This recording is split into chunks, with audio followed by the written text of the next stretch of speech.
Hello बच्चों, very good morning everybody. मेरे प्यारे बच्चों, कैसे हो आप? डियर स्टूडेंट्स, आज का जो क्लास होगा this will be continuation of our class. बच्चों प्लीज मुझे बोलिए, क्या आपको व्हाइट बोर्ड ठीक से नजर आ रहा है? Clearly visible? Yes sir. Yes sir. Yes sir. चलो वॉइस वॉइस ऑडिबल ठीक से सुनाई दे रहा है? Yes sir. चलो मेरे प्यारे बच्चों, विदाउट वेस्टिंग टाइम हम लोग स्टार्ट करेंगे।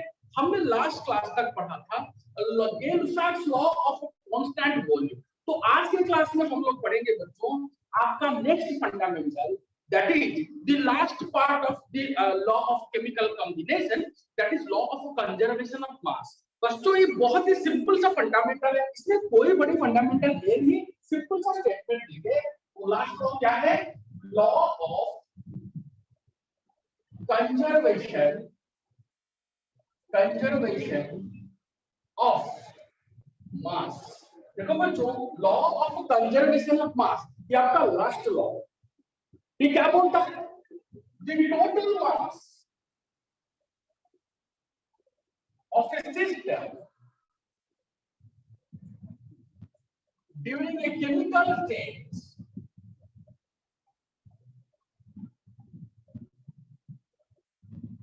always remains constant, always remains constant। देखिए सिस्टम का जो टोटल मास होगा ना बच्चों, वो हमेशा कांस्टेंट रहता है। वो टाइम के साथ देखो, सपोज आपने कुछ रिएक्टेंट लिया, उनको रिएक्शन करा दिया तो प्रोडक्ट फॉर्मेशन करेंगे। तो जितना मास आपने रिएक्टेंट का लिया होगा ना, आपको उतना ही मास प्रोडक्ट मिलेगा। क्यों?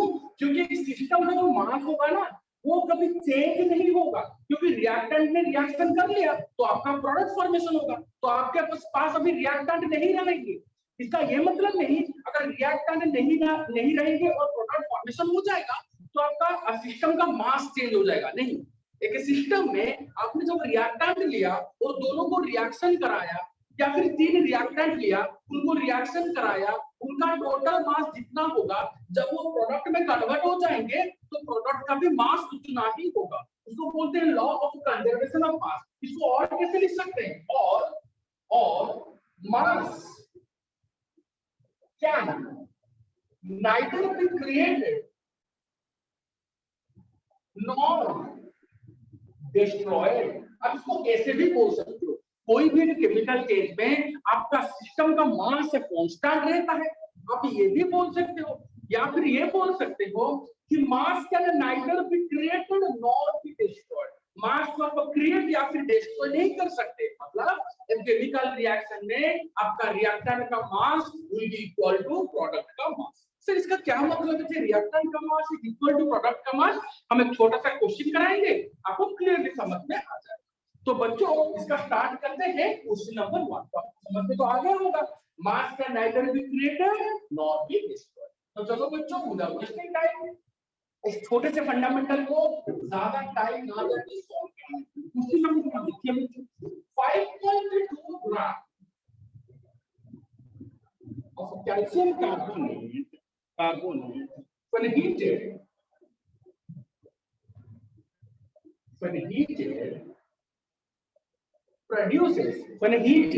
produces 1.99 gram of carbon dioxide and 3.2 gram of calcium oxide, 3.2 gram of calcium oxide, so that the result illustrates or defines law of conservation of mass। LOCOM मतलब law of conservation of mass। Law of conservation of mass. Sir simple सी बात है, sir आपने बोला था law of conservation of mass prove तभी होगा जब mass of the reactant will be equal to mass of the product. Sir देखिए, जब आपने कैल्शियम कार्बोनेट को हीट किया, ये पढ़ोगे फ्यूचर में बच्चों, जब कैल्शियम कार्बोनेट को हीट किया जाता है ना तो ये दो चीज फॉर्मेशन करता है, एक होता है कैल्शियम ऑक्साइड, दूसरा होता है कार्बन डाइऑक्साइड। देखो कैल्शियम कार्बोनेट को हीट किया CaO, इसको क्या बोलते हैं बच्चों? लाइन बोलते हैं, लाइन। पढ़ोगे फ्यूचर में। साथ में ये क्या है? कार्बन डाइऑक्साइड, जो कि गैस। चलो क्वेश्चन में दिया है आपने कितने ग्राम कैल्शियम कार्बोनेट को हीट किया? 5.2 ग्राम। ओके, तो कितने ग्राम आपका कार्बन डाइऑक्साइड प्रोड्यूस हो रहा है? 1.99 ग्राम। हाँ जी। और कितने ग्राम आपका कैल्शियम ऑक्साइड फॉर्मेशन हो रहा है? 3.2 ग्राम। तो यही डाटा उसने आपको दिया और बोल रहा है कि अब प्रूव करो कि जो डाटा हमने दिया ना, ये law of conservation of mass को फॉलो करता है। Sir law of conservation of mass को तभी फॉलो करेगा जब mass of the reactant will be equal to mass of the product. अब देखो मास ऑफ द रिएक्टेंट तो इतना है। अब बच्चों ऐड करेंगे मास ऑफ द प्रोडक्ट, तो मास ऑफ द प्रोडक्ट क्या होगा ना? 3.2 प्लस 1.9। जब हमने 3.2 और 1.9 को ऐड करेंगे तो बच्चों आपका आंसर कितना होगा? आंसर इतना होगा 3.2 प्लस 1.99। तो आप ऐड करके देखो बच्चों, आपका आंसर होगा 5.19। तो देखो बच्चों ये 5.2, ये 5.19, मतलब कोई डिफरेंस ज्यादा है क्या? नहीं, पूरा ऑलमोस्ट इक्वल, पूरा ऑलमोस्ट इक्वल। इसमें 0.01 ऐड कर देंगे, दोनों में डिफरेंस क्या है? सिर्फ 0.01। देखो 5.2 माइनस 5.1 इसमें 0.01 था, मतलब नेग्लिजिबल। तो इसका मतलब रिएक्टेंट का मास और प्रोडक्ट का मास आपका ऑलमोस्ट क्या है बच्चों? सेम। तो रिएक्टेंट का मास और प्रोडक्ट का मास सेम होगा, मतलब क्या है? लॉ ऑफ कंजर्वेशन ऑफ मास। ये तो हमें चाहिए कि रिएक्टेंट का मास जितना होगा प्रोडक्ट का भी मास उतना। रिएक्टेंट का मास था 5.2 ग्राम, प्रोडक्ट का भी मास कितना होगा? 5.2 ग्राम। तो यहाँ पे जब ऐड कर दिया क्या 5.2 आ रहा है? हाँ सर, ऑलमोस्ट 5.2, बस थोड़ा 0.01 ग्राम डिफरेंस, और कोई ज्यादा मैटर नहीं करेगा। वो तो एक्सपेरिमेंट करते हुए आपका कोई नहीं खा जाता है एरर। जब एक्सपेरिमेंट करते हो ना तो थोड़ा थोड़ा तो एरर आ जाता है, क्योंकि देखो कार्बन डाइऑक्साइड क्या है? ये बोला नहीं, नीचे निकल जाता है, गैस है। कार्बन डाइऑक्साइड गैस है। आप कितना भी प्रिकॉशन मेजर करो, थोड़ा तो गैस लॉस होगा। तो एक्सपेरिमेंट में ये सब मेजरमेंट करने के टाइम ना कुछ मास इधर उधर हो जाता है। अदरवाइज ये देखो 5.2 मतलब एग्जैक्टली 5.2 ही आएगा। ये गैस से इसलिए थोड़ा थोड़ा कभी जितना भी प्रिकॉशन ऑफ लो थोड़ा निकल जाता है गैस, तो इसमें थोड़ा कम आ रहा है।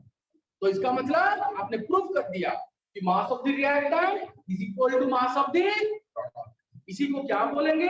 Law of conservation of mass. इसका मतलब ये जो डाटा आपने दिया ना, ये law of conservation of mass को फॉलो कर रहा है। हमने क्या बोला? सो दैट आप दिखाओ कि ये जो रिजल्ट आपने दिखाया ये law of conservation of mass को फॉलो करता है। आपने बोला यस सर, हमने दिखा दिया। क्योंकि देखिए सर, आपका रिएक्टेंट का जितना मास था, आपका जो प्रोडक्ट निकाला, ये प्रोडक्ट का भी मास उतना ही आ रहा है, थोड़ा डिफरेंस वो चलेगा। इसका मतलब law of conservation of mass is this data obeys laws of conservation of mass. That is, mass can neither be created nor be destroyed, or mass of the reactant will be equal to mass of the product. Any doubt? No sir. बच्चों कुछ भी doubt है क्या? No sir. जब याद करो जो first में पढ़ाया था, जब हमने लेड और ऑक्सीजन को मिला के लेड पेरोक्साइड निकाला था लॉ ऑफ कांस्टेंट प्रोपोर्शन में, मैंने एग्जांपल दिया था 5.04 ग्राम लेड और 0.78 ग्राम ऑफ ऑक्सीजन। तो आपका ये कितना निकला था? लॉ ऑफ कंजर्वेशन मास क्या बोलता है? Mass of reactant is equal to mass of product. तो आपने इन दोनों को ऐड कर दिया था, निकाल के क्या निकाला था आपने? 5.8। ये तो किया था हमने। Mass of the reactant is equal to mass of the product. याद करो लॉ ऑफ कांस्टेंट प्रोपोर्शन में जब इसको हमने 5.04 ग्राम लिया और इसको 0.78 ग्राम लिया, तो यहाँ पे इसका मास हमने कितना लिखा था? 5.82 ग्राम। ऐसा क्यों? क्योंकि mass of the reactant will be equal to mass of the product. इसी को तो बोलते हैं law of conservation of mass. हर जगह पे अप्लाई होता है।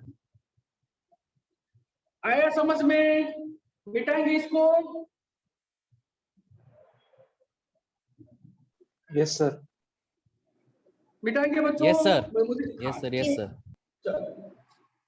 कुछ नहीं, इसमें क्या है यार? कुछ नहीं। Mass of the reactant is equal to mass of the product. इसमें क्या बोलेगा? तो this ends your laws of chemical combination.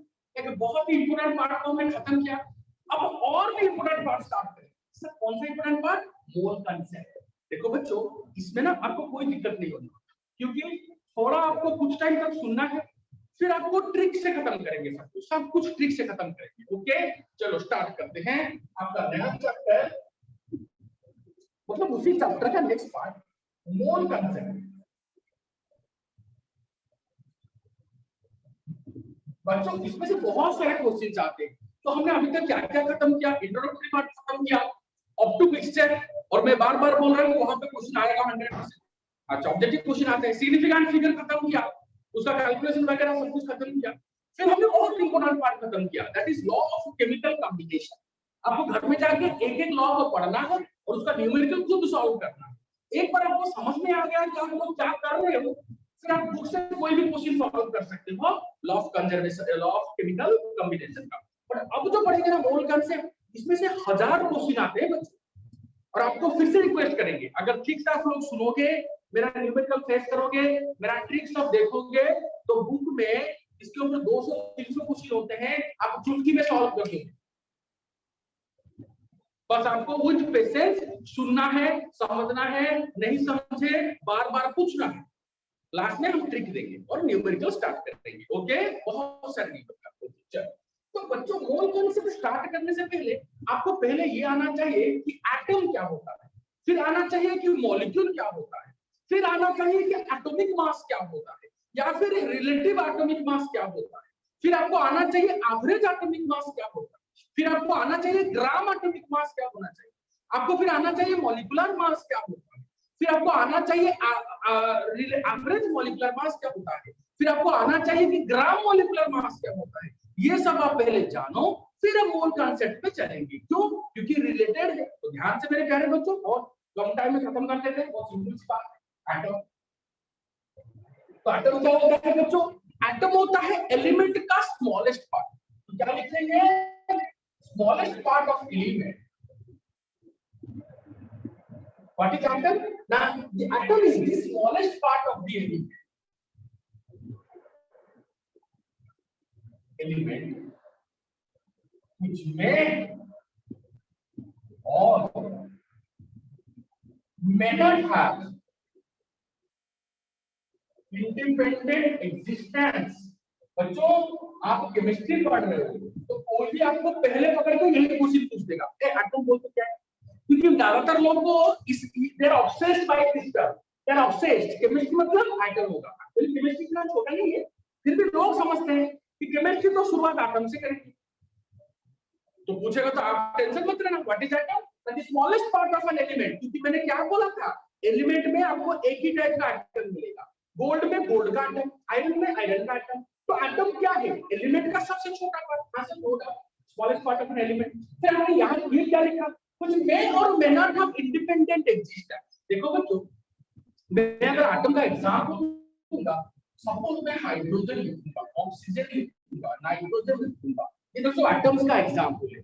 कभी आपने सुना कोई पूछेगा अच्छा ऑक्सीजन का फार्मूला क्या है, या फिर ऑक्सीजन इस एटमॉस्फेयर में ऑक्सीजन किस फॉर्म में है?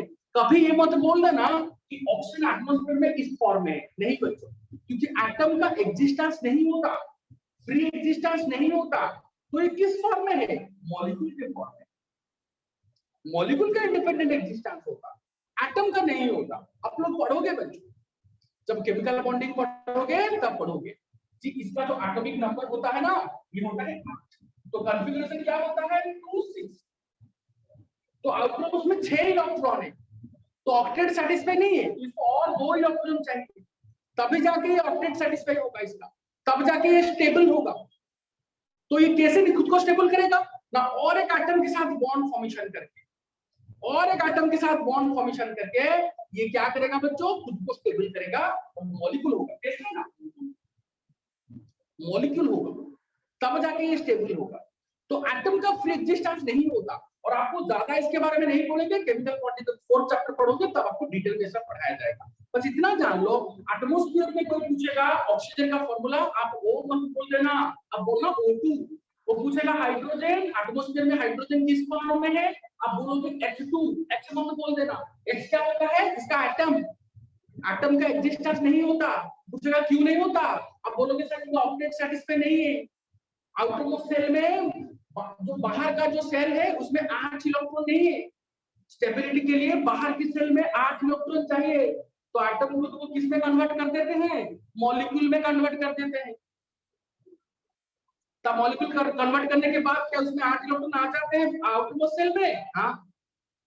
तो इसलिए बच्चों एटम का फ्री एग्जिस्टेंस नहीं होता। पर सर आपने तो लिखा मेल और मेनट हैव, ऐसा क्यों लिख दिया आपने? आपको लिखना चाहिए था ये which does not have या फिर which do not have independent existence। मेल क्यों लिखा आपने? मेल और मेनट, क्योंकि यहाँ पे देखो सर इनका तो एग्जिस्टेंस नहीं है एटमॉस्फेयर में, हमें समझ में आ गया। बट कुछ ऐसा आप एग्जांपल देने वाले हो क्या जहां पे आपका एटम का भी फ्री एग्जिस्टेंस होता है? हाँ, कौन? Inert gas. देखो हीलियम, नियन, आर्गन, ट्रिटियम, ज़ीनॉन, रेडन, ये सबका देखो बच्चों ये सब एटॉमिक स्टेज में भी स्टेबल है। सर कैसे? क्योंकि मैंने क्या कंडीशन रखा, ये हाइड्रोजन, ऑक्सीजन, नाइट्रोजन ये सब अनस्टेबल क्यों? क्योंकि इनके आउटर मोस्ट सेल में आपको ऑक्टेट नहीं मिलेगा, 8 इलेक्ट्रॉन नहीं मिलेगा, जो कि आपने 9th में पढ़ा। जिसके आउटर मोस्ट में 8 इलेक्ट्रॉन बस वही स्टेबल होते हैं।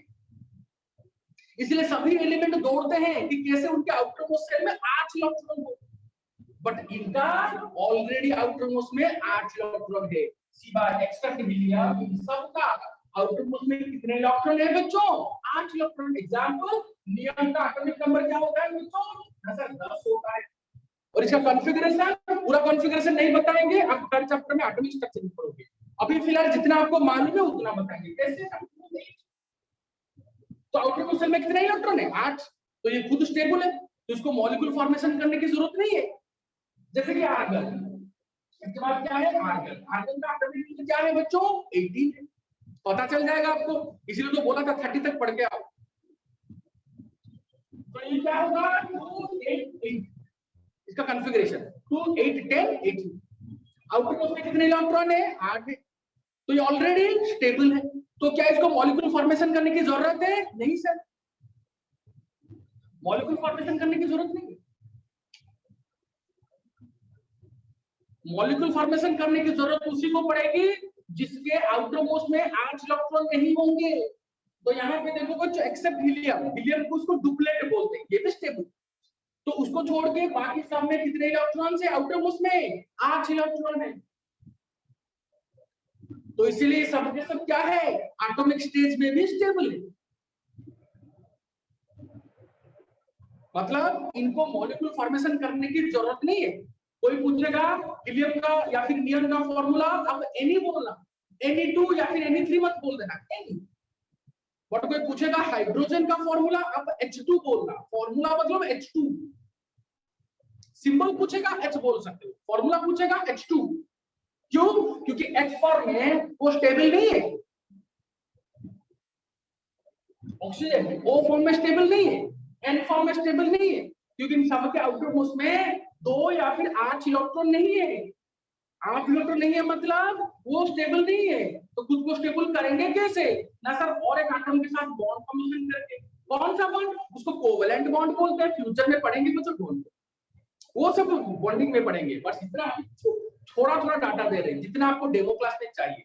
ज्यादा देंगे तो आपको बोरिंग लगेगा, क्योंकि आपको बेसिक मालूम नहीं है, कॉन्फ़िगरेशन मालूम नहीं है। तो ये भी ओवरऑल कॉन्फ़िगरेशन बता रहे हैं, ओरिजिनल कॉन्फ़िगरेशन ऐसा नहीं होता। तो smallest part of the element which may or may not have independent existence are called atom।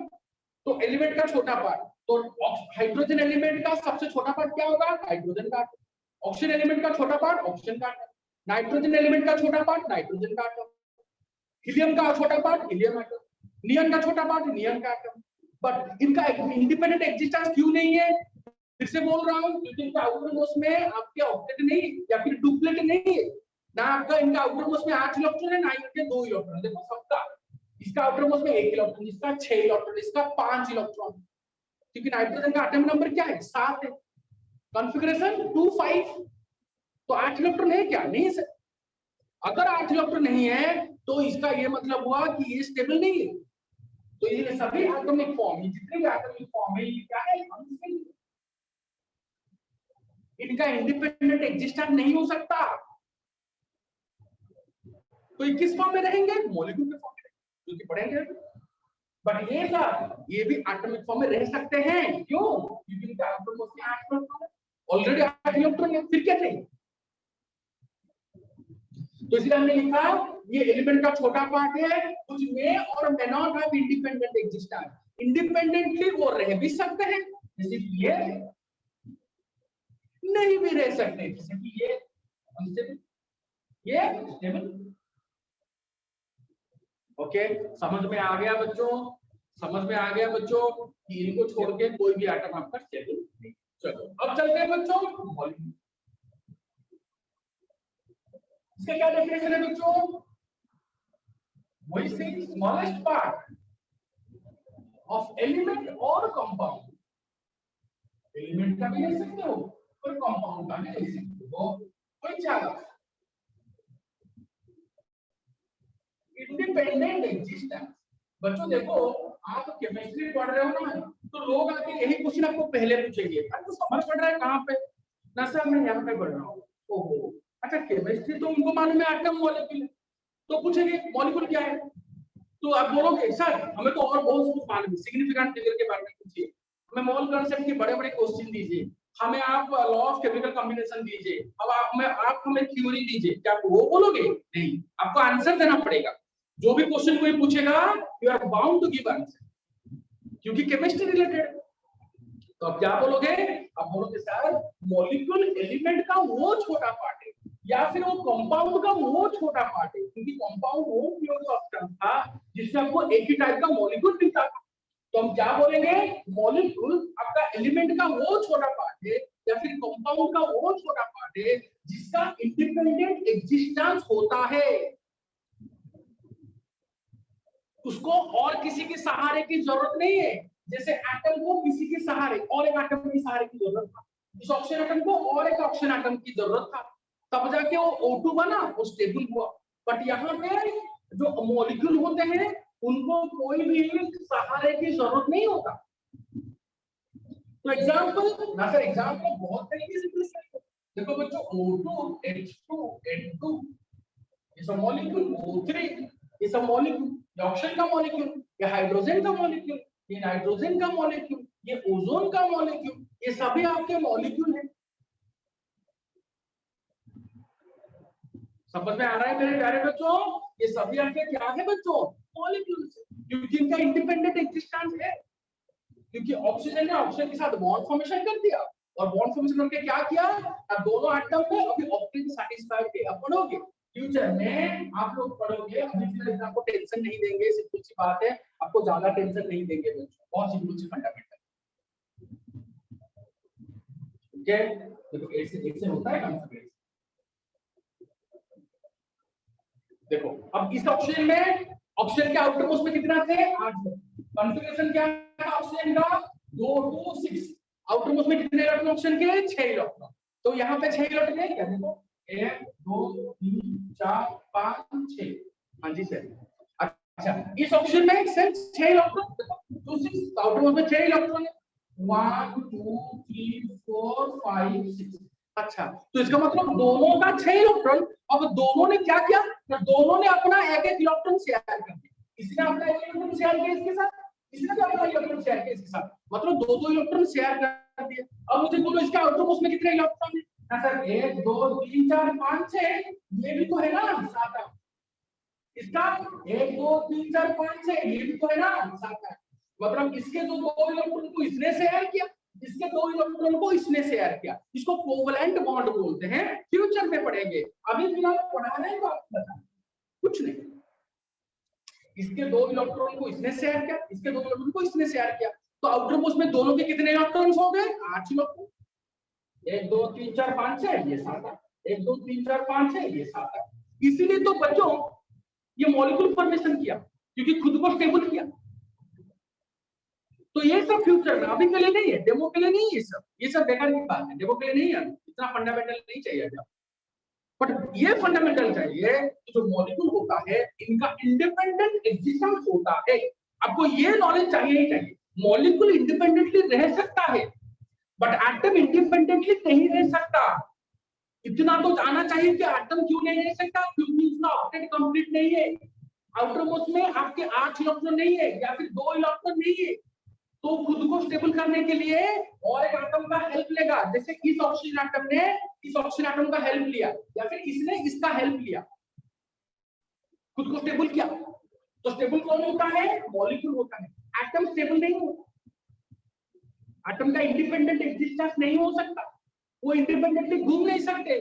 अगर मैं पूछूंगा अभी यहाँ पे एटमॉस्फेयर में कौन कौन से गैस घूम रहे हैं, आप ये मत बोलना कि X घूम रहा है, O घूम रहा है, N घूम रहा है, नहीं, आप बोलोगे H2, N2, O2, क्योंकि यही इनका इंडिपेंडेंट एग्जिस्टेंस होता है, यही इनका एलिमेंटल फॉर्म होता है, वो X में नहीं होते, क्योंकि H आपका एटम है, तो एटम का इंडिपेंडेंट एग्जिस्टेंस नहीं होता।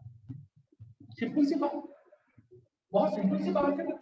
अच्छा बच्चों, पर याद रखना है जो मॉलिक्यूल होता है ना, उसको फर्दर भी क्लासिफाई कर सकते हो। कैसे? तो देखो ये जो आपने एग्जांपल दिया ना बच्चों, इसको क्या बोलते हो? होमो एटॉमिक मॉलिक्यूल। होमो एटॉमिक मॉलिक्यूल, क्योंकि बच्चों मॉलिक्यूल में हमने डेफिनेशन क्या बोला था जब कंपाउंड पढ़ाया था, कि मॉलिक्यूल में एक से ज्यादा एटम होते हैं। देखो यहाँ पे कितने एटम है? 2 2 2 3, तो एक से ज्यादा एटम होगा तो मॉलिक्यूल। पर सर होमो एटॉमिक क्यों? क्योंकि होमो का मतलब सेम, तो यहाँ पे जो मॉलिक्यूल है ना, उनके अंदर जो एटम है वो सेम है। सर कैसे? देखो O2 मॉलिक्यूल में आपको सिर्फ ऑक्सीजन के 2 एटम मिलेंगे, H2 में आपको सिर्फ हाइड्रोजन के ही 2 एटम मिलेंगे, N2 में आपको नाइट्रोजन के ही 2 एटम मिलेंगे, O3 में आपका ऑक्सीजन के ही 3 एटम मिलेंगे। तो आपको सिर्फ एक ही टाइप का एटम मिलता है, इस मॉलिक्यूल में आपको एक ही टाइप का एटम मिलता है, इसलिए होमो atomic, same type of atom मिलके आपके मॉलिक्यूल बनाया। पर सर हेटेरोटॉमिक कुछ होता है क्या? होता है, जैसे HCl, H2O, H2SO4। ध्यान से देखो बच्चों, इनको बोलते हैं hetero atomic molecule. Sir hetero क्यों? क्योंकि हेटेरो का मतलब होता है डिफरेंट। मॉलिक्यूल तो है क्योंकि एक से ज्यादा एटम है। देखो 2 एटम, 3 एटम, यहाँ पे 2 + 1 + 4 7 एटम, तो ये मॉलिक्यूल तो है, सभी के सभी मॉलिक्यूल है, बट ये हेटेरो एटॉमिक है। क्यों? क्योंकि इस मॉलिक्यूल में आपको एक जैसा एटम नहीं मिल रहा है, आपको 2 डिफरेंट एटम मिल रहा है। हाइड्रोजन का भी है, क्लोरीन का भी है। यहाँ पे देखो हाइड्रोजन का भी है, ऑक्सीजन का भी है। यहाँ पे देखो हाइड्रोजन का भी एटम मिल रहा है, सल्फर का भी एटम मिल रहा है, ऑक्सीजन का भी एटम मिल रहा है। कैसे? 2 हाइड्रोजन के एटम, 1 सल्फर के एटम और 4 ऑक्सीजन के एटम, डिफरेंट डिफरेंट एटम मिल रहा है, इसीलिए hetero atomic molecule. Different atom मिलकर मॉलिक्यूल बना रहे हैं, इसलिए हेटेरो एटॉमिक। सेम एटम मिलकर मॉलिक्यूल बनाया, इसलिए होमो एटॉमिक। कुछ डाउट है क्या बच्चों इसमें? No sir. सिंपल सी तो बात है मेरे प्यारे बच्चों, समझ में नहीं आ रहा है क्या? सिंपल सी तो है, क्या है इसमें? हाँ बोलिए, आया समझ में? Yes, sir. चलो जी, तो बहुत फंडामेंटल है, कोई रॉकेट साइंस है नहीं, कोई बहुत बड़ी बात है नहीं कि आपको टेंशन ले रहे हो बच्चों। सिंपल से फंडामेंटल बता रहे हैं, क्योंकि 10th में भी आप लोग पढ़ चुके हो कि एटम जो होता है वो एलिमेंट का छोटा पार्ट होता है जिसका इंडिपेंडेंट एग्जिस्टेंस नहीं होता। मॉलिक्यूल जो होता है वो भी एलिमेंट और कंपाउंड का छोटा पार्ट तो है, बट उसका इंडिपेंडेंट एग्जिस्टेंस होता है। एटम का इंडिपेंडेंट एग्जिस्टेंस इसीलिए नहीं होता क्योंकि उनके आउटर मोस्ट का जो कॉन्फ़िगरेशन है वो स्टेबल नहीं है, मतलब ऑक्टेट कंप्लीट नहीं है, मतलब आउटर मोस्ट में 8 इलेक्ट्रॉन नहीं होता। बट एक बार वो मॉलिक्यूल में कन्वर्ट हो जाएंगे तो उनके आउटर मोस्ट में 8 इलेक्ट्रॉन हो जाएगा। कैसे? वो इलेक्ट्रॉन शेयर करेंगे, मैंने बोला फ्यूचर में पढ़ेंगे, कोवैलेंट बॉन्डिंग के बारे में फ्यूचर में पढ़ेंगे, या फिर आयोनिक बॉन्डिंग के बारे में फ्यूचर में पढ़ेंगे, वो बड़ी बात है नहीं। अभी फिलहाल इतना जान लीजिए, कोई अगर अनस्टेबल है खुद को स्टेबल करने के लिए वो बॉन्ड फॉर्मेशन करेगा, किसके साथ? दूसरे एटम के साथ। तो क्या बनाएगा? मॉलिक्यूल बनाएगा। तो क्या जितने भी एटम है सभी मॉलिक्यूल बनाते हैं? नहीं, जिनके आउटर मोस्ट में ऑलरेडी 8 इलेक्ट्रॉन है या फिर 2 इलेक्ट्रॉन है उनको नहीं चाहिए मॉलिक्यूल बनाना, वो स्टेबल है, क्योंकि जो भी हो रहा है स्टेबिलिटी के लिए हो रहा है। अगर इनका ऑलमोस्ट 8 इलेक्ट्रॉन है आउटर मोस्ट में, ये क्यों चाहेंगे मॉलिक्यूल फॉर्मेशन का? इसलिए ये सब एटम का फ्री एग्जिस्टेंस होता है, इंडिपेंडेंटली ये एग्जिस्ट कर सकते हैं, बट सभी नहीं, ये सब नहीं कर सकते क्योंकि उनके आउटर मोस्ट में 8 इलेक्ट्रॉन नहीं। तो करेंगे कैसे? ऐसे मॉलिक्यूल फॉर्मेशन करके, जैसे एग्जांपल दिया था O2 का। मॉलिक्यूल फॉर्मेशन करके इनके आउटर मोस्ट में आठ न्यूट्रॉन हो जाता है। कैसे पढ़ोगे फ्यूचर, अभी फिलहाल इतना जान लो। तो कितने टाइप का मॉलिक्यूल होता है सर? होमोएटॉमिक, हेटेरोएटॉमिक। होमोएटॉमिक का मतलब क्या होता है ना सर? जिस मॉलिक्यूल में आपको एक ही टाइप का एटम मिलेगा, जैसे कि मुझे आपके ऑक्सीजन मॉलिक्यूल में सिर्फ ऑक्सीजन का 2 एटम मिले, हाइड्रोजन मॉलिक्यूल में सिर्फ हाइड्रोजन के ही 2 एटम मिले, ओजोन में आपके ऑक्सीजन के ही 3 एटम मिले। तो इसलिए होमोएटॉमिक सेम एटम मिलकर मॉलिक्यूल बना रहे हैं। तो हेटेरोएटॉमिक क्या होता है? 2 डिफरेंट एटम बना रहे हैं। जैसे कि हाइड्रोजन क्लोरीन मिलके बना है, हाइड्रोजन ऑक्सीजन मिलके बना है, हाइड्रोजन सल्फर ऑक्सीजन मिलके H2SO4 बना है। इसको हेटेरोएटॉमिक बोलते हैं। ओके बच्चों, ये समझ में आ गया? समझ में आया कि नहीं आया? Yes, ये sir. होमो हेटेरो के बारे में समझ में आ गया?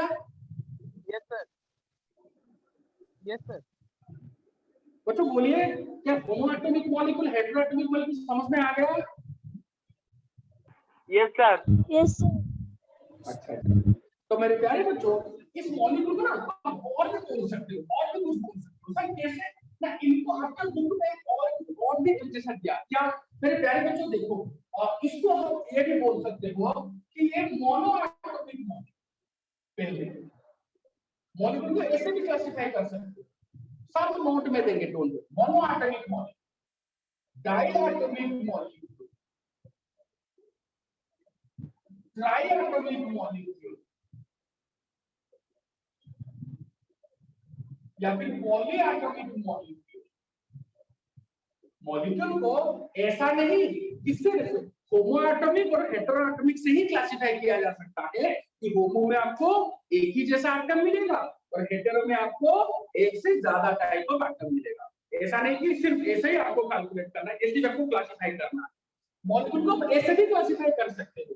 मोनो एटॉमिक मॉलिक्यूल, जिस मॉलिक्यूल में आपको सिंगल एटम मिलेगा। सर वो कौन है? ये ब्लड गैस, हीलियम, नियन, आर्गन एटसेट्रा। इनमें सब क्या है मेरे प्यारे बच्चों? इनमें आपको इसका कोई पूछेगा नियन का मॉलिक्यूलर फार्मूला क्या है, आप बोलिए Ni2 मत बोल देना। क्यों? क्योंकि इसके आउटर मोस्ट में ऑलरेडी 8 इलेक्ट्रॉन है, ये स्टेबल है, ये मॉलिक्यूल फॉर्मेशन करने में बिलीव नहीं रखते, तो इसी को ही आप मॉलिक्यूल बोलो। ये और एक एटम के साथ या फिर और 2-3 एटम के साथ जुड़ेंगे नहीं, तो ऑलरेडी ये क्या है? स्टेबल है। तो इसको ही आप, कोई पूछेगा आर्गन का मॉलिक्यूलर फार्मूला, आप बोलोगे इसका एटॉमिक फार्मूला भी Ar, मॉलिक्यूलर फार्मूला भी Ar। क्यों? क्योंकि मॉलिक्यूल फॉर्मेशन नहीं करेंगे, ऑलरेडी स्टेबल है, तो इसलिए इसको मोनो एटॉमिक मॉलिक्यूल बोलेंगे, एक ही एटम है। अच्छा, डाई एटॉमिक मॉलिक्यूल कौन? O2, N2, H2, Cl2, फिर आपका Br2 एटसेट्रा।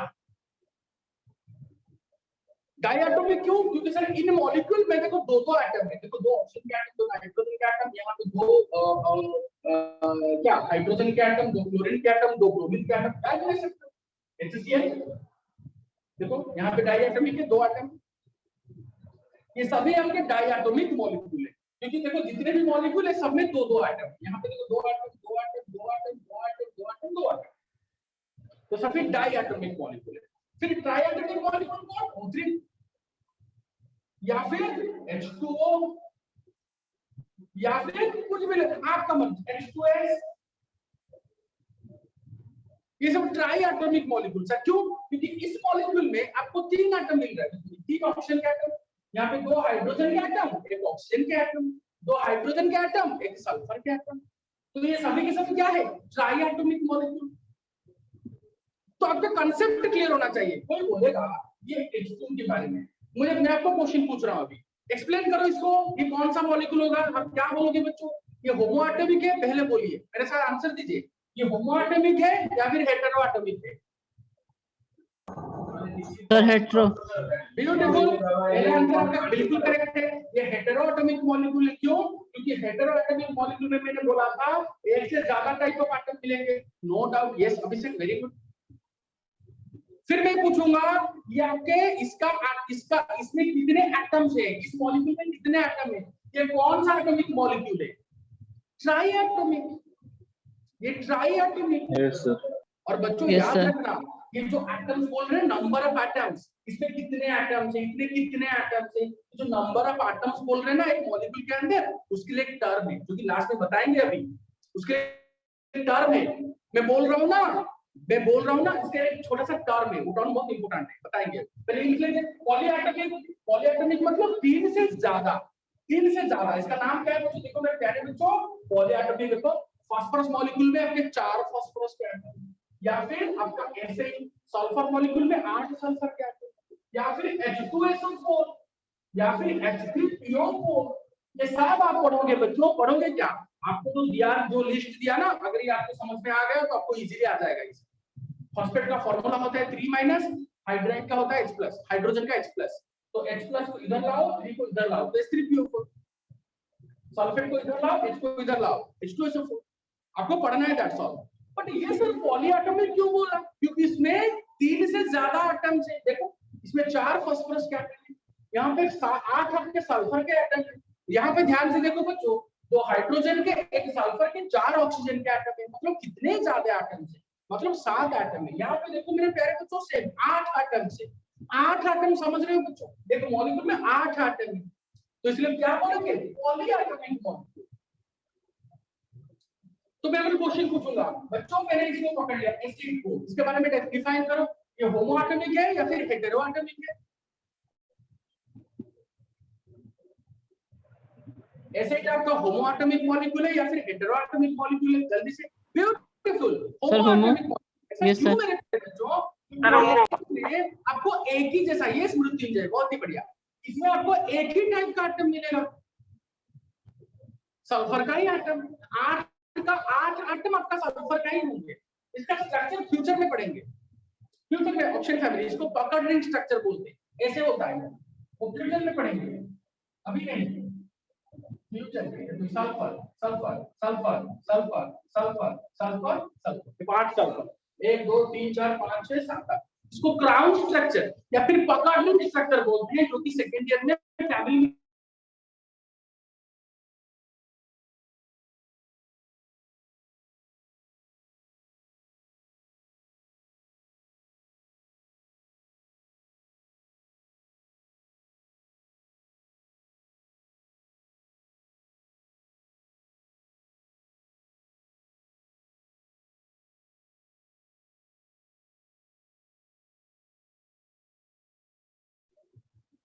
हाँ हाँ जी हो गया, ठीक है, हाँ हाँ गया। तो आपको पूछेगा एटॉमिसिटी क्या होता है, आप बोलोगे number of atoms in a molecule. Simple, atomicity का मतलब होता है number of atoms in a molecule. मेरे प्यारे बच्चों, अब देखो आपको इजी हो जाएगा डिस्क्राइब। तो ऑक्सीजन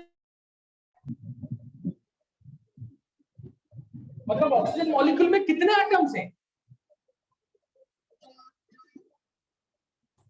कितने मेरे प्यारे बच्चों? 2। अरे ऑक्सीजन मॉलिक्यूल में कितने ऑक्सीजन के एटम है? 2। तो इसका एटॉमिसिटी क्या है? 2। नाइट्रोजन के मॉलिक्यूल में कितने नाइट्रोजन के एटम? 2।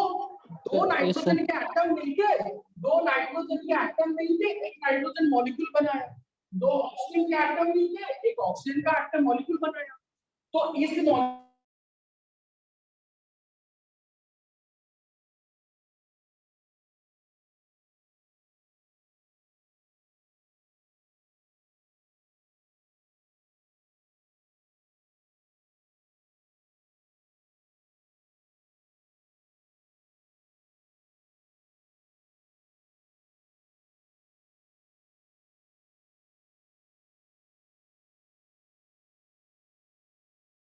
फास्फोरस मॉलिक्यूल में आपके 4 फास्फोरस एटम।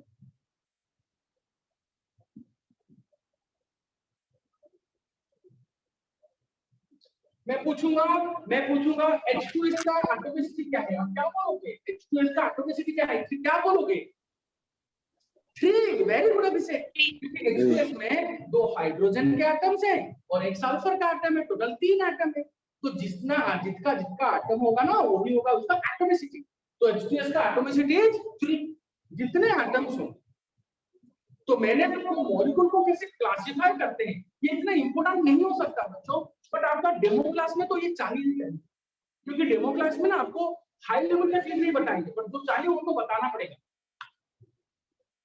जो चाहिए सिलेबस में अभी तो कंटिन्यू करने के टाइम जो चाहिए वो तो बताएंगे, वो आपको इतना भी इजी नहीं कर सकते। तो आपको ये आना चाहिए कि मॉलिक्यूल को आप होमो एटॉमिक भी बोल सकते हो, हेटेरो एटॉमिक भी बोल सकते हो।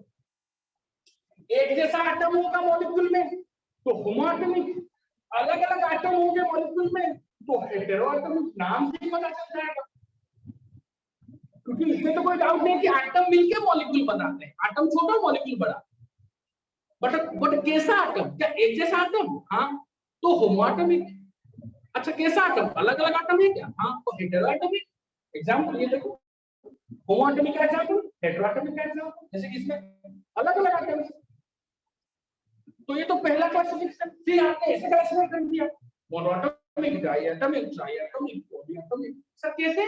ना according to atomicity. Sir atomicity क्या होता है? Number of atoms in a molecule.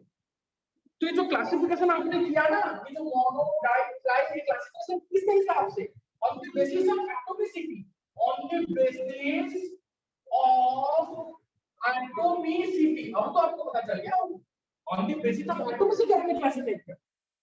क्या? Mono di try poly. Mono में आपको एक मॉलिक्यूल में आपको एक ही एटम मिलेगा, क्योंकि इनका मॉलिक्यूलर फार्मूला भी यही है, एटॉमिक फार्मूला भी यही है, क्योंकि ये खुद स्टेबल है, मॉलिक्यूल फॉर्मेशन नहीं करेगी। एटम में खुश है, आउटर मोस्ट में स्टेबल कॉन्फ़िगरेशन है, 8 इलेक्ट्रॉन है, यहाँ पे 2 इलेक्ट्रॉन है, खुश है वो सब। यहाँ पे देखो डाई एटम है, मतलब इस मॉलिक्यूल में आपको दो एटम्स मिलेंगे। देखो इसमें HCl में 2 एटम, Br में 2 एटम, तो इसका एटॉमिसिटी 2। डायएटॉमिक का मॉलिक्यूल क्या? एटॉमिसिटी 2। ट्राइएटॉमिक मतलब इस मॉलिक्यूल में आपको 3 एटम्स मिलेंगे। देखो एक ऑक्सीजन ओजोन का मॉलिक्यूल है, इसमें कितने ऑक्सीजन के एटम है? 3। इसमें वाटर में 3 एटम है, 2 हाइड्रोजन के, 1 ऑक्सीजन के। यहाँ पे देखो H2S है, 2 हाइड्रोजन के एटम, 1 सल्फर का एटम है, तो इसका एटॉमिसिटी क्या होगा? 3। इसमें तो ट्राइएटॉमिक बोलते हैं। ट्राइएटॉमिक मतलब एटॉमिसिटी इज 3, मतलब इस मॉलिक्यूल में आपको 3 एटम मिलेंगे। इसे पॉलीएटॉमिक बोलते हैं। पॉलीएटॉमिक मतलब 3 से ज्यादा। देखो एग्जांपल देखिए, फास्फोरस में आपके 4 एटम्स हैं, सल्फर में आपके 8 एटम्स हैं, H2SO4 में 7 एटम है, SiO4 इसको फास्फोरिक एसिड बोलते हैं, इसको सल्फ्यूरिक एसिड बोलते हैं। वो सब फ्यूचर में देखोगे, अगर याद है तो ठीक है, नहीं तो नो प्रॉब्लम, बट आप मगअप करके आओ, देखेंगे फ्यूचर में, वो टेंशन मत लो। और इसका नाम अभी छोटा मोटा चीज है, इसको किंग ऑफ केमिकल बोलते हैं, ये पढ़ेंगे फ्यूचर में। H2SO4 SiO4 इनमें देखो 8 एटम्स है, इसमें 7 एटम्स है, इसलिए क्या बोलेंगे? इसको पॉलीएटॉमिक बोलेंगे, इसलिए इसको पॉलीएटॉमिक मॉलिक्यूल बोलेंगे। ये था बच्चों फंडामेंटल किसका? एटम्स एंड मॉलिक्यूल्स का। तो आपको समझ में आ गया होगा, एटम्स आपका एलिमेंट का वो छोटा पार्ट है जिसका इंडिपेंडेंट एग्जिस्टेंस नहीं होगा, या फिर हो भी सकता है, नहीं हो सकता, हो भी सकता है। नहीं कब होगा? जब ये नॉर्मल हाइड्रोजन या फिर ऑक्सीजन नाइट्रोजन होगा, उसका नहीं होगा। कहां पे होगा? जब वो इलेक्ट्रॉन गैस होंगे तब होगा। मॉलिक्यूल क्या होता है? वो छोटा पार्ट एलिमेंट का वो, या फिर कंपाउंड का वो छोटा पार्ट जिसका इंडिपेंडेंट एग्जिस्टेंस होता है। एटमॉस्फेयर में कोई पूछेगा ऑक्सीजन किस फॉर्म में है, आप बोलोगे O2, क्योंकि O2 उसका मॉलिक्यूलर फॉर्म है ऑक्सीजन का, और उसी फॉर्म में ही वो रहेगा, वो स्टेबल है उस फॉर्म में। क्यों? क्योंकि अब उनके आउटर मोस्ट में 2 ऑक्सीजन एटम ना, उनके आउटर मोस्ट में भी 8 इलेक्ट्रॉन थे। कैसे वो फ्यूचर में पढ़ेंगे, डोंट वरी, मॉलिक्यूल के फॉर्म में ही स्टेबल मिलेगा। अब तो उनको फिर हम बहुत सारे टाइप्स में पढ़े मॉलिक्यूल को, ये होमो हेटेरोएटॉमिक, या फिर on the basis of atomicity, मतलब मोनोएटॉमिक, डायएटॉमिक, ट्राइएटॉमिक, टेट्राएटॉमिक। एक मॉलिक्यूल में कितने एटम्स हैं उसी को बोलते हैं एटॉमिक। अगर एक मॉलिक्यूल में एक ही एटम है उसको मोनोएटॉमिक, एक मॉलिक्यूल में 2 एटम्स है उसको डायएटॉमिक, मॉलिक्यूल में 3 एटम है उसको ट्राइएटॉमिक, मॉलिक्यूल में 3 से ज्यादा, 4, 6, 8, 7 उसको पॉलीएटॉमिक। ऐसे ही हम डिस्क्राइब करेंगे। ऐसा नहीं कि कोई इंपॉर्टेंट चीज है बच्चों, बट आपका डेमो क्लास के लिए इतना नॉलेज तो चाहिए, ओके। और स्पेशली अब एटम्स और मॉलिक्यूल को डिफरेंशिएट करना सीखो। एटम मतलब छोटा, मॉलिक्यूल मतलब बड़ा।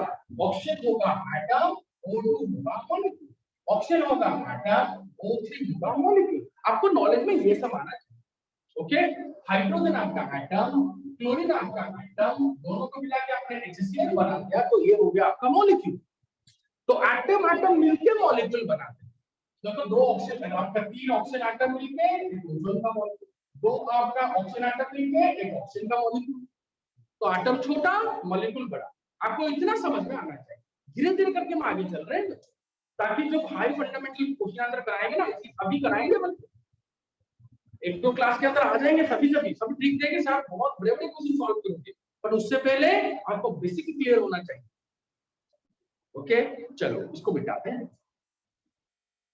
तो मुझे लगता है कि आपको समझ में आ गया होगा कि एटम क्या होता है, मॉलिक्यूल्स क्या होते हैं।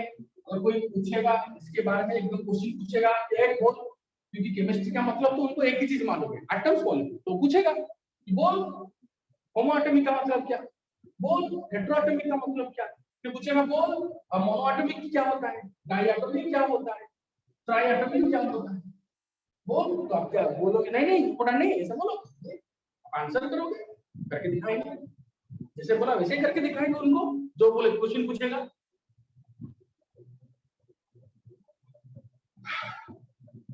आया समझ में? चलो, तो ये तो था एटम्स एंड मॉलिक्यूल। अब चलते हैं बच्चों एटॉमिक मास, जो कि मैंने उस लिस्ट में आपको दिया, पढ़ने के लिए दिया, जो 6 पेज का जेरॉक्स था, उसमें देखो एटॉमिक मास है। मुझे ज्यादा नहीं चाहिए, अब तो 30 तक मगर करके आना, अब तो 30 एटॉमिक मास। पर सर ये एटॉमिक मास है क्या, ये है क्या सर? ना इस एटॉमिक मास को और भी किसी बोलते हैं, क्या बोलते हैं, रिलेटिव एटॉमिक मास। सर ये क्या बोल दिया आपने, समझ में आएंगे। एटॉमिक मास तो एटॉमिक मास, फिर इसको रिलेटिव क्यों बोल रहे हो, समझाएंगे अभी। कंसेप्ट क्लियर है? तो एटॉमिक मास को रिलेटिव एटॉमिक, अच्छा अच्छा, तो सर एटॉमिक मास को रिलेटिव एटॉमिक मास भी बोल सकते हो। पर सर एटॉमिक मास है क्या, पहले बोलेंगे। हाँ क्या, the mass of one atom. Sir इतना सिंपल सा डाटा। हाँ, एक एटम का मास, एटॉमिक मास। चीज को अच्छे से समझो। कोई पूछेगा एटॉमिक मास क्या, आप बोलोगे सर। कोई पूछेगा ऑक्सीजन का एटॉमिक मास क्या, तो क्या आपको तो पता नहीं अभी, क्योंकि आपने मगम नहीं किया या फिर मैंने समझाया नहीं। बट आपको ये आना चाहिए, ये अभिषेक वेरी गुड। बट अभिषेक आपने 16 लिखा तो गलत हो गया, इसलिए तो बोल रहे हैं। कोई पूछेगा ऑक्सीजन का एटॉमिक मास क्या, इसका क्या मतलब है, ऑक्सीजन का एक एटम का मास। अभी इसका वैल्यू क्या है, वो क्या, वो तो आपने पढ़ा नहीं, मैंने समझाया भी नहीं, वो टेंशन।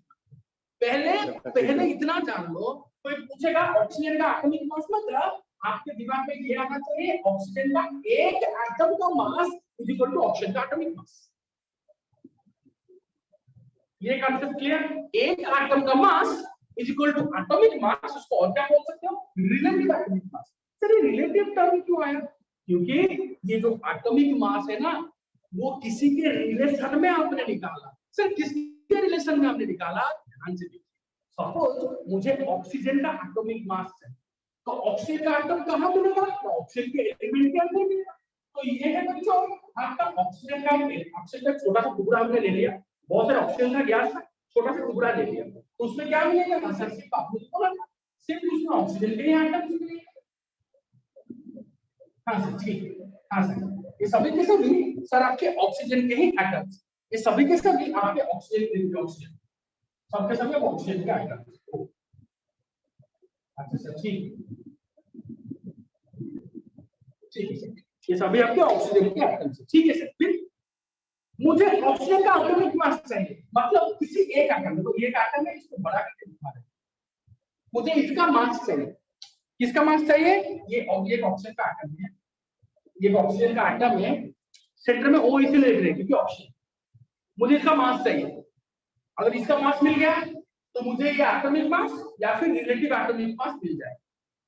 पर सिर्फ निकालेंगे कैसे, अरे जिस एटम को आप खाली आंख से देख नहीं सकते, बड़े से बड़े माइक्रोस्कोप देख नहीं सकते, उसका मास मेजर करोगे, इम्पॉसिबल। जिसको आप खाली आंख से देख नहीं सकते, जिसको बड़े बड़े माइक्रोस्कोप देख नहीं सकते, उसका मास मेजर करोगे, अरे ये तो इट्स नेक्स्ट टू इम्पॉसिबल हो गया सर। तो साइंटिस्ट लोगों ने क्या किया, बहुत मेहनत किया, उन्होंने क्या क्या किया वो तो नहीं बताएंगे। तो फाइनली जो हुआ, जिसके बाद आपको इसका मास मिला, एटॉमिक मास मिला, वहां से हम स्टोरी स्टार्ट करें। तो क्या हो ना, उन्होंने एक रेफरेंस लिया। रेफरेंस सर, रेफरेंस क्या, रेफरेंस क्या मतलब जिसका वैल्यू आपको नोन है उसको स्टैंडर्ड भी बोलते हैं। तो उन्होंने क्या किया ना कि कार्बन एलिमेंट दिया। तो कार्बन एलिमेंट में आपको कार्बन के एटम्स मिले। तो देखो छोटा सा पार्ट किया कार्बन एलिमेंट, बहुत सारे कार्बन थे, एक छोटा सा लिया। लेकिन क्या किया मेरे प्यारे बच्चों, नजर लिया और उसमें से आपको कार्बन के एटम्स मिले। हाँ देखिए सर, ये कार्बन के एटम्स है सर। हाँ सर, ये सब कार्बन के एटम, बहुत सारे एटम्स में इतना दिखा रहा हूं क्योंकि कितने कैसे दिखाएंगे, इतने दिखा सकते हैं। तो ये कार्बन का एटम है, तो ये कार्बन सब कार्बन के एटम्स है। बट बच्चों उन्होंने क्या किया, इस कार्बन का जो एटम्स है ना, इसका मास को उन्होंने रिलेटिवली मतलब उन्होंने स्टैंडर्ड के तरीके से इस मास को 12 पकड़ लिया। कितना पकड़ लिया? 12।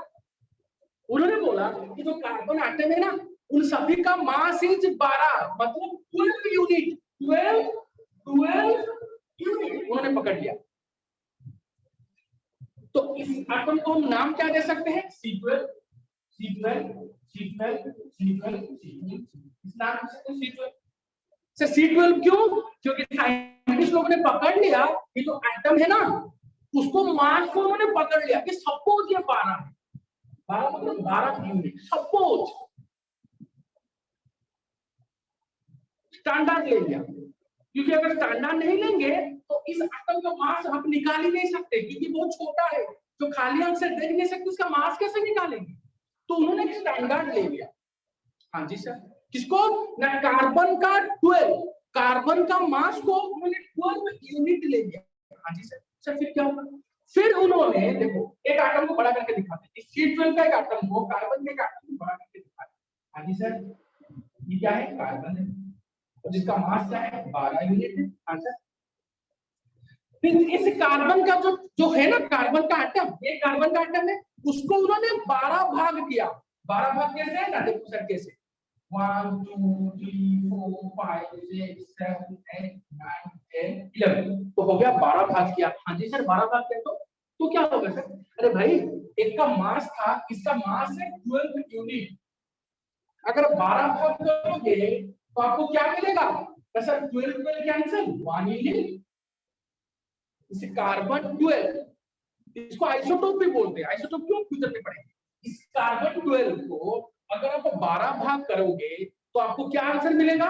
नासा साइंटिस्ट लोगों ने 12 भाग करने के बाद उनको 12 कैंसिल, 1 यूनिट मिलेगा। हाँ सर, इसी 1 यूनिट को इन्होंने नाम दे दिया 1 AMU, 1 एटॉमिक मास यूनिट। इससे बोलते हैं साइंटिस्ट लोगों ने क्या किया ना, कार्बन का एलिमेंट लिया, उसका मास 12 पकड़ लिया। तो कार्बन का ईच कार्बन का एलिमेंट का मास कितना? 12 यूनिट, 12 यूनिट।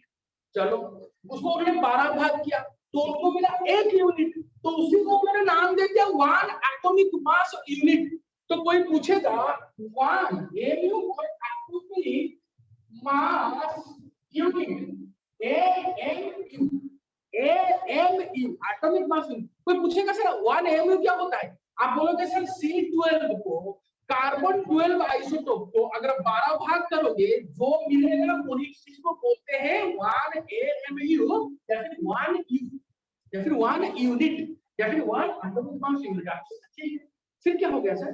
तो क्या हो गया, तब फिर उन्होंने बोला कि इसको 12 भाग करने से जो मिला, क्या मिला? 1 AMU मिला। इससे आपका ऑक्सीजन का एक एटम जितना गुना भारी, जितना टाइम हेवियर, तो जितना गुना भारी कैसे पता चलेगा ना? एक्सपेरिमेंट से उन्होंने देखा कि इसको 12 भाग करने से जो मिला 1 AMU मिला।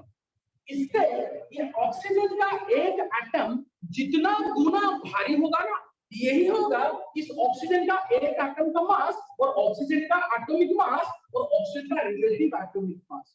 पर सर पता कैसे चला? एक्सपेरिमेंट से पता चला कि इस C12 आइसोटोप को 12 भाग करने से जो मिला ना, उससे आपका ये ऑक्सीजन का एक एटम 16 टाइम्स हेवियर, कहां से पता चला? आपको एक्सपेरिमेंट से पता चला कि ऑक्सीजन का जो एक एटम है ना, इसी 1 mu से 16 गुना भारी है। तो ऑक्सीजन का एक एटम का मास क्या होगा? ना बोलिए बच्चों, 1 mu का 16 टाइम इक्वल टू 16 mu, और 1 mu का और क्या बोलते थे? 1 यूनिट बोलते थे। तो इसका सेम चीज 16 टाइम इक्वल टू 16 mu। तो ऑक्सीजन का इस एक एटम का मास क्या होगा? 16 mu और 16 u। पता कैसे चला? एक्सपेरिमेंट से। एक्सपेरिमेंट से पता चला कि इस 1 mu से ऑक्सीजन का एक एटम 16 गुना भारी है। तब से ऑक्सीजन का एटॉमिक मास पूछेंगे तो क्या बोलेंगे? ना सर 1 mu का 16 टाइम्स मतलब 16 mu, या फिर 1 mu का 1 u भी बोल दो, 1 u भी बोल दो। तो इसका 16 u। तो कोई पूछेगा ऑक्सीजन का एटॉमिक मास कितना, आप क्या बोलोगे? 16 ग्राम? नहीं बच्चों, आप बोलोगे 16 यूनिट और 16 एटॉमिक मास यूनिट। कभी मत बोल देना कि सर मास मतलब ग्राम होगा, नहीं, वो एटॉमिक मास पूछ रहा है, सिर्फ एटॉमिक मास पूछ रहा है। या फिर रिलेटिव एटॉमिक मास पूछेगा तो आप बोलोगे 16 AU और 16 यूनिट। एग्जैक्टली जब उन्होंने नाइट्रोजन ले लिया, सब ऑप्शन के बदले नाइट्रोजन, तो ऐसे नाइट्रोजन का एलिमेंट होगा, इसमें आपको नाइट्रोजन के आपका एटम मिलेंगे। तो उन्होंने नाइट्रोजन के एटम को उसको बड़ा करके दिखाया, बड़ा करके नाइट्रोजन का एटम दिखाया। तो इसका मास कितना होगा? Same fundamental. इस C12 को 12 भाग करने के बाद 2 मिलेगा। इससे नाइट्रोजन का एक एटम जितना गुना भारी, ये होगा नाइट्रोजन का एटॉमिक मास। एक्सपेरिमेंट से पता चला कि इस नाइट्रोजन का जो एक एटम है ना, इस 1 AU से 14 गुना भारी है। तो कितना गुना भारी है? ना सर 14 गुना भारी, 14 टाइम्स हेवियर। तब से नाइट्रोजन का एटॉमिक मास क्या?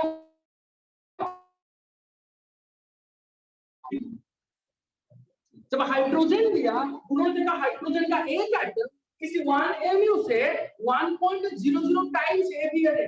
तब से हाइड्रोजन का एटॉमिक मास क्या हो गया?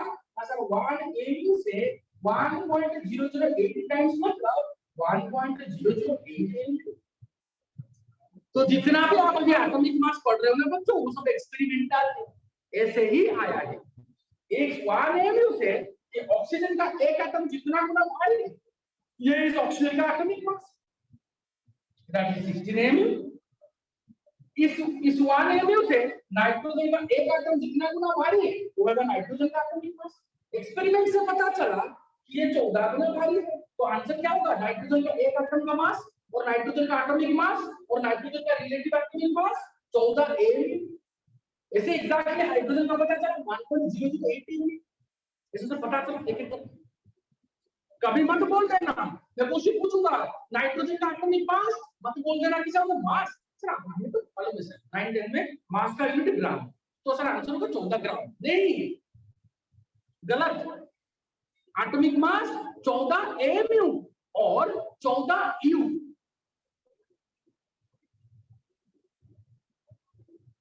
समझ में आया बच्चों? ये तो स्टार्ट है, स्टार्ट किया, सुनते रहो, समझते रहो, मजा आ जाएगा आपको। क्योंकि इसके बाद जब धीरे धीरे करके म्यूजिक स्टार्ट करेंगे, आपको जन्नत नजर आएगा, सब समझा देंगे आपको।